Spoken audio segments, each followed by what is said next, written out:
We found a donor. Yep, we're making a baby. It's actually happening. Ash and I are going to be mothers.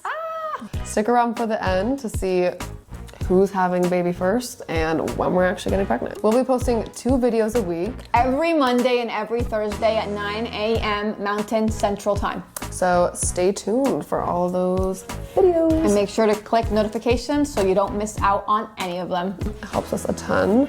Speaking of making babies, We're gonna show you just how to do that on our Patreon. on our Patreon, we post every Thursday and Sunday all lesbian sex ed and also all our YouTube censored content and kissing challenges you can also find on our Patreon. We now have 3 different tiers. We have our lesbian sex ed tier, our kissing challenges and censored content tier, and our ultimate tier for all of the above. And if you want to learn how to pleasure a lady, we got you covered. And back to making babies.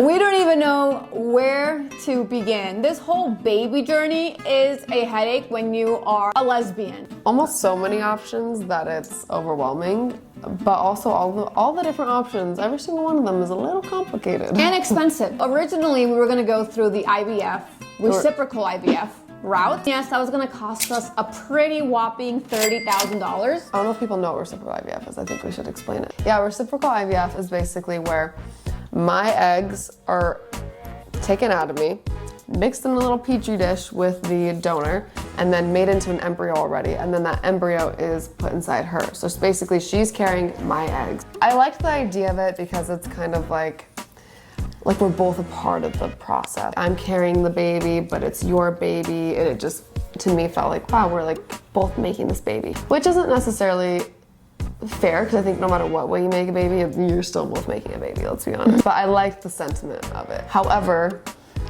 does it matter to us enough to spend, I don't even know, like double, possibly triple as much to do that process?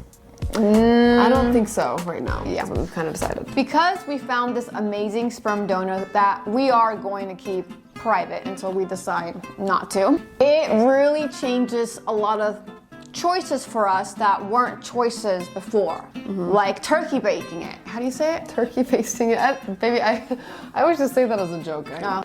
So now we're looking at the method of doing it at home ourselves. Yeah, which I think wasn't something I considered initially. Not at all. No. Yeah.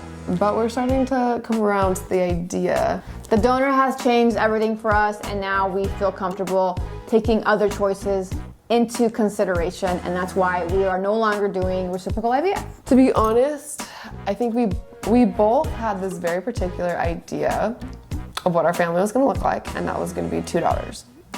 And I felt very safe in the fact that doing the reciprocal IVF route, you are able to choose the gender of your baby. You're able to choose an embryo that is a female and use it. And so I was like, okay, we're for sure gonna have 2 daughters. And I've been really looking inward on myself of why I was so anti having sons and opening myself up to that possibility. And I've kind of landed at this place where it's like, okay, whatever the universe wants for us, whoever's supposed to come to us is coming to us, whether that's 2 boys, 2 girls, a girl or a boy. I'm releasing some control in that way. I'm not saying that I think it's immoral or anything to go that route, but I think I just no longer feel like it's necessary to have to go to all those lengths for our baby.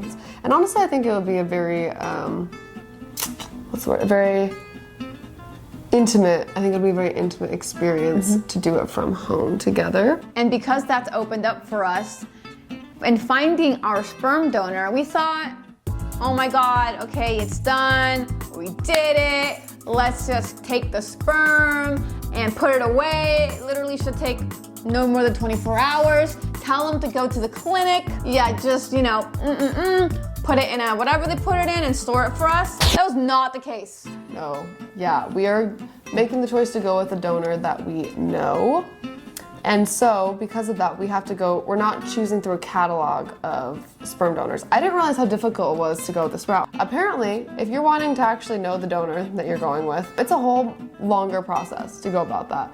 You are going to have them go in and get a bunch of tests beforehand to make sure that first of all, that their sperm is viable, and also that they are healthy, and all these different tests for them. And then you have to go in and get tested with all these different tests. I think they want to like make sure that you guys are compatible in certain health ways. I don't know. We didn't ask. We're just guessing. Yeah, there's a lot of things. I know that from doing egg donation that is something where there's certain people have like a gene inside them with like a dormant disease that will not show in their children unless somebody else that they have children with has that dormant disease as well. Never heard of that. So there's things like that they want to make sure like, okay, you're not going to have like a child with this rare disease or whatever. So I know that there's things like that they have to go into. But I didn't realize that you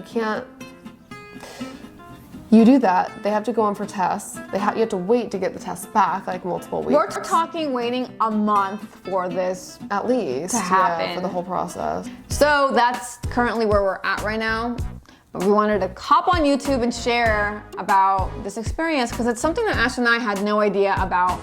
And we're looking at different alternatives to do this because there's some logistics that get in the way from it happening literally like right now. So we're working to see what other companies or brands can help us in storing this sperm that is going to be our baby. Yeah, because also I didn't realize that a lot of banks and IVF and fertility centers don't even offer storing your own sperm. I did not realize that was a thing. It's difficult to find someone that even does it and that handles the actual getting the sperm. Yeah. We don't really want to be part of that process. We want them to do it. You know? Yeah, please. Yeah, and then we basically are just wanting to store it for a while.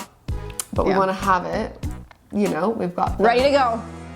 We got the yes, found the person we feel comfortable with, and now we just want to have it ready for us. Yes. It's going to be a process. We're figuring it out. Most likely, we're kind of actually looking into the more, we're looking into some different companies that can store it for you and that it's more of an at-home process. So we'll keep you updated on that. We're still figuring out the logistics. It's happening. We just took a tremendous step. Do you know how hard it is for lesbian couples to find a sperm donor, specifically Latina women who specifically want a Hispanic donor, by the way? Yes, very difficult. Not that we found a Hispanic donor, but I'm just saying finding the sperm can turn into a year and plus process just to find a donor. I am so happy that we don't have to go through that, clearly. Yeah, yet. I mean, we are wanting to have actually 2 different donors. A lot of people have asked us about that. Since I'm white, you're Latina, we are wanting our children to both feel like a reflection of both of us, to feel like a mixture of both of us. So we are wanting to have the donor that is mixed with your eggs be white and the one that is mixed with my eggs be Latino, so that we can feel like they are both, a piece of us. Yeah. So we have one secured.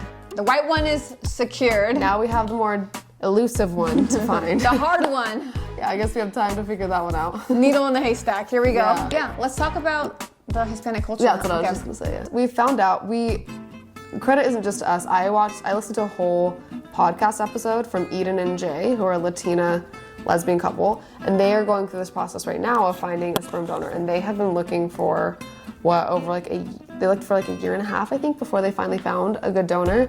I think they're in the process of actually doing the actual getting pregnant. But they talked a lot about how difficult it is to find Latino donors. Well, Hispanic culture doesn't necessarily condone, or it's not even condone, it's not cultural to just go to a sperm bank and give away your sperm as it is in the United States of America, where it's very casual in some way or form to just drop off your eggs, to drop off your sperm.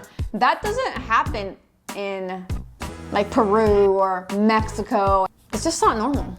You're very family oriented, and I think, at least what they were saying, is that a lot of in Hispanic culture, that you view it as like, this is my family and I'm not getting rid of my family, basically. That's kind of the vibe. It's like, let's keep this in the family.